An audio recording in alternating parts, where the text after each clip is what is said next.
Bonjour, la livraison de ce vendredi 19 avril 2024 est consacrée à la visite que le président Bassirou Diomaye Faye a effectuée jeudi en Mauritanie pour sa première sortie à l'étranger depuis son installation début avril et le sujet le plus en vue. À Nouakchott, Bassirou Diomaye Diakhar Faye et son homologue Mohamed Ould Cheikh Al Ghazouani ont planché sur les grands dossiers qui lient les deux pays, rapporte Le Soleil qui titre à ce propos de cette visite lien consolidé. Les deux présidents se sont accordés sur l'intensification des liens entre les deux pays dans le secteur du gaz, du commerce, des pêches, écrit le journal Le Quotidien à sa une. Pour le Sénégal et la Mauritanie, ajoute-t-il dans ses pages intérieures, c'est une relation qui se renforce avec les enjeux liés à l'exploitation des hydrocarbures et l'intégration économique, ce que semblent confirmer les déclarations du président sénégalais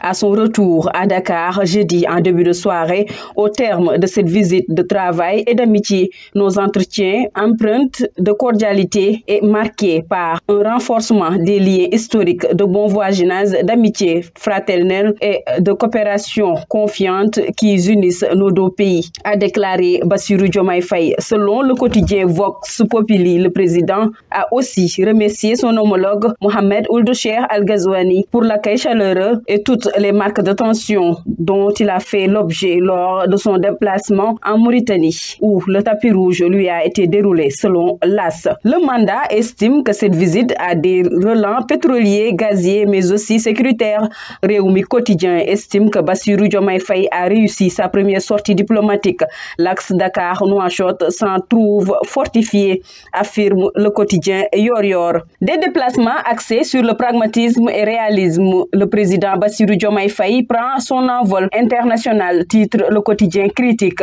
en parlant de l'agenda diplomatique du président de la République attendu samedi à Banjul en Gambie, 2 jours après son déplacement en Mauritanie. Les premiers déplacements à l'étranger du président sénégalais revêtent un caractère stratégique axé sur le pragmatisme et le réalisme, analyse le quotidien Critique, précisant que ces voyages s'inscrivent dans le cadre de la diplomatie de bon voisinage et la bonne gouvernance pour les ruptures de gestion et la volonté de jeter un regard accru sur les accords de défense, surtout monétaires. Dans des propos rapportés par Vox Populi, le coordonnateur du Forum civil Birahim Seck déclare que la volonté du président Faye de publier les rapports des cours de contrôle se réconcilie avec des obligations et des redevables à la reddition des comptes. Ce sera un chemin parsemé d'embûches, mais c'est la voie qui mène vers la transparence et la bonne gouvernance, a-t-il ajouté au sujet de la décision de nouvelles autorités de rendre publics les rapports de ces dernières années de la Cour des comptes, de l'Inspection générale d'État